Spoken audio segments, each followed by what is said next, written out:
होती है हासिल ईश्वरीय बुद्धि?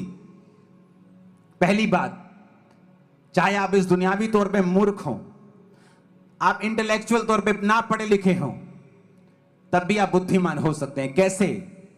जो बाइबल में वचन लिखा है उसे मानना शुरू कर दें। पढ़ें, वचन को पढ़ें, वचन को फॉलो करें, वचन को पढ़ें, वचन को फॉलो करें।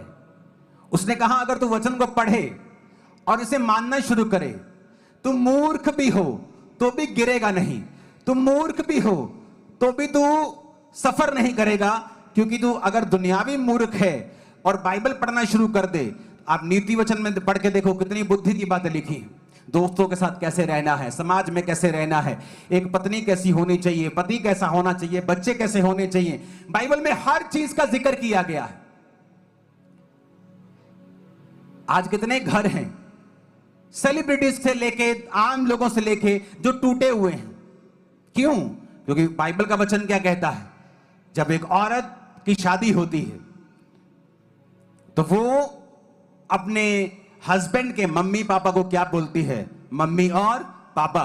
और हस्बैंड वाइफ की मम्मी पापा को क्या बोलता है? मम्मी और पापा। क्यों? क्योंकि वचन में लिखा है कि तुम दोनों अब एक तन हो। जब तुम्हारा तन एक हो गया तो तुम्हारा सब कुछ एक है। तुम्हारे माता पिता भी अब एक हो चुके हैं। लेकिन आज कितने बंदे हैं जो अपने सास और ससुर की इज्जत करते होंगे?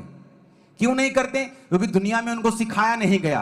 कभी अपने सास ससुर की सपोर्ट नहीं करेंगे, कभी उनको पैसे से ब्लेस नहीं करेंगे, कभी चीजों से ब्लेस नहीं करेंगे, क्योंकि उन्हें लगता है कि ये सही नहीं। जबकि बाइबल क्या कहती है कि वो तुम्हारे क्या हैं? माता और पिता। तुम्हारी सास तुम्हारी ससुर नहीं है, वो एक्चुअल में तुम्हारे माता और पिता हैं। इब्रानी भाषा में सास और ससुर नाम का शब्द नहीं, माता पिता को माता पिता ही बोला गया है। अपने स्पाउस, अपने हस्बैंड वाइफ की माता पिता को भी तुम्हारा माता और पिता ही बोला गया है। अब होता क्या है, जब आप चर्च में आते हैं आपको ये विजडम पता चलती है कि ये आत्मिक बुद्धि की बात है, और आप वही करना शुरू कर देते हैं और आप अपनी लाइफ में बरकत को देखते हैं। और जो लोग परमेश्वर के वचन से जुड़े हुए नहीं हैं, मुझे हैरानी होती है, मैंने तो कई लड़कियों को अपनी सास को आंटी बोलते हुए देखा है। आंटी, मैंने कहा ये क्या बोल रही है अभी? आंटी, सास को आंटी? मैंने कहा मैं क्या सुन रहा हूं? कहते बोलते हैं। मैं बड़ा हैरान हुआ। मेरी वाइफ ने कहा आंटी बोलते हैं कई लोग। मैंने कहा आंटी, सास को आंटी क्यों? उन लोगों का कसूर नहीं, उन्हें वचन की नॉलेज नहीं है। जब वचन की नॉलेज होती है, आत्मिक बुद्धि आपके अंदर प्रवेश करना शुरू करती है। कुछ बरकतें आपके माता पिता के हाथ में है जो आपकी लाइफ में आएंगी, और जब तक आप उन्हें प्रसन्न नहीं करेंगे, उनको ब्लेस नहीं करेंगे, आप उनकी बात नहीं सुनेंगे, तब तक वो बरकत आपकी लाइफ में कभी नहीं आएगी। कितने मेरी बात को समझ रहे हैं? हमारे दोनों फादर सेवकाई में हैं। टीम बहुत सी गलतियां करती है, फादर भी करते होंगे, लेकिन हम उनसे कभी बात नहीं करते, इस बारे में हैंडल नहीं करते उनको। क्यों? कुछ चीजें आपकी औकात से परे हैं। जिस दिन आदमी अपने स्पिरिचुअल फादर को नसीहत देना शुरू कर देता है, समझो वो मरने वाला है, और प्रभु उसको झंझोड़ कर सेट करने वाला है।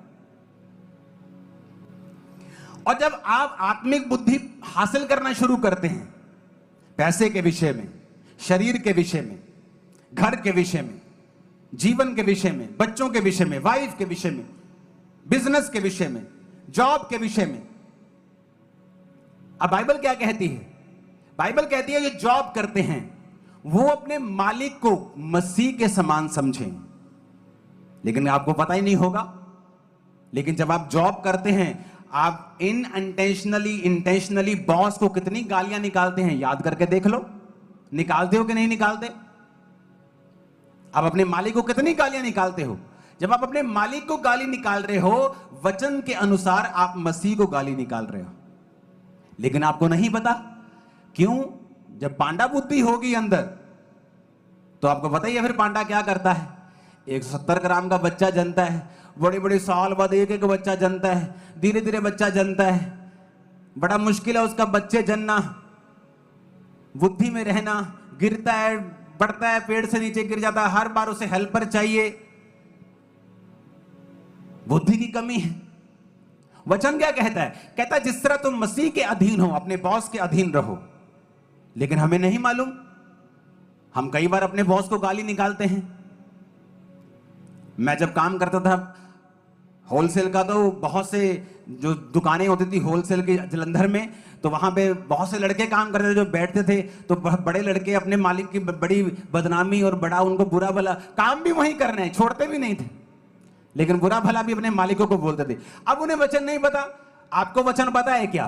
अगर आपको भी ये वचन नहीं पता, आप गलती से ही अपने मालिक को, मसीह को गालियां निकाल रहे हो।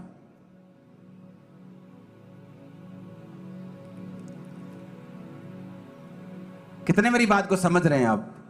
इसीलिए अगर आपको विजडम चाहिए, बुद्धि चाहिए, आपको बाइबल पढ़नी पड़ेगी, आपको बाइबल सुननी पड़ेगी, आपको वचन सुनना पड़ेगा। आप सिर्फ बड़ी मीटिंग पे चर्च नहीं आ सकते और आप बुद्धिमान हो जाएंगे। कभी बुद्धिमान नहीं हो सकते अगर आप चर्च में आकर रोज, हर संडे, थर्सडे एक एक चीज को सुनकर आप नोट करके नहीं जाते, आप बुद्धिमान नहीं बन सकते। हालेलुया। अब डैनियल कह सकता है मुझे ये खाना नहीं खाना है भाई, चलो ये भी कह सकते हैं चलो खिलाओ, कि प्रेशर है जी, सरकार का प्रेशर है जी। आप में से कितने लोग हैं जो अपने एरिया के पॉलिटिशियन के प्रेशर में लंगर खाने चले जाते होंगे? बहुत से लोग होंगे। मत्था टेकने चले जाते हैं बहुत से लोग होंगे, क्योंकि आपके पास संसारिक बुद्धि तो है कि आप संसारिक बुद्धि से अपने लोगों को मैनेज कर रहे हैं, लेकिन आपके अंदर स्पिरिचुअल बुद्धि की कमी है और आप एक पांडा लाइक बिलीवर हैं, आप एक पांडा की तरह हैं। ईश्वरीय बुद्धि तब आती है जब आप बाइबल के वचनों को अपनी लाइफ में लागू करना शुरू करते हैं। हालेलुया। ऊंची आवाज में हालेलुया बोलो जरा। और जब तक आप बाइबल के वचनों को पढ़ेंगे नहीं और उन्हें लागू नहीं करेंगे अपने रोज की रोजाना जीवन में, तब तक आपकी लाइफ में काम नहीं होगा।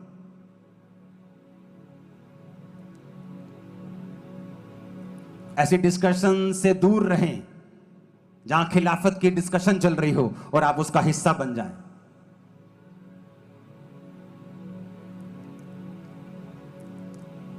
मैं ऐसे लोगों को जानता हूं जिनकी लाइफ में बड़े बड़े पाप कर रहे हैं, पास्टर्स को, बड़े बड़े पास्टर्स को, दो शादियां, नाजायज बच्चे, मिसयूज करना अपनी चीजों को, लेकिन आपने कभी भी मुझे पर्सनल तौर के ऊपर अटैक करते उनको नहीं देखा होगा। अगर कोई पब्लिकली बड़ी मूर्खता करेगा तो उसको मैंने डांटा होगा, लेकिन उसकी पर्सनल लाइफ में क्या हो रहा है, लोगों की, दूसरों की, मुझे इससे कोई मतलब नहीं, क्योंकि वो न्याय करना प्रभु का काम है, मैं न्याय नहीं। लोग अगर मुझसे मिले कि फलाना चर्च उसने ये काम किया हुआ जी, मुझ पे पैसे व्याज पे ये बड़ा कुछ हुआ, आए लोग, मैंने कहा मैं क्या कर सकता हूं, मैं कोई न्याय नहीं, परमेश्वर न्यायी है, मैं अटैक नहीं करूंगा, मैं न्याय नहीं करूंगा। इसलिए दाऊद, जब शाऊल को मारने का मौका था और उसके साथी ने कहा दाऊद तेरी कुर्सी में यही एक रुकावट है और प्रभु ने इसे तेरे हाथ में कर दिया और आत्मा भी इस पे नहीं है, मार दे इसको। दाऊद क्या कहता? कहता मैं यहोवा के अभिषिक्त पर तलवार क्यों चलाऊं? क्या वो अभिषिक्त था यहोवा का? नहीं, आत्मा तो उठ गया था शाऊल से, पर फिर भी वो उसे यहोवा का अभिषिक्त मानता था। और आज कितने ऐसे मूर्ख फरीसी हैं जिन्होंने बाहरी तौर पे तो अपने आप को बदल लिया, लेकिन आज वो गिरे हुए को तो तलवार मारना बुरी बात है। इमेजिन करो वो अच्छे भले खड़े को भी तलवार मारने हैं, सोचो परमेश्वर उनका क्या हाल करेगा।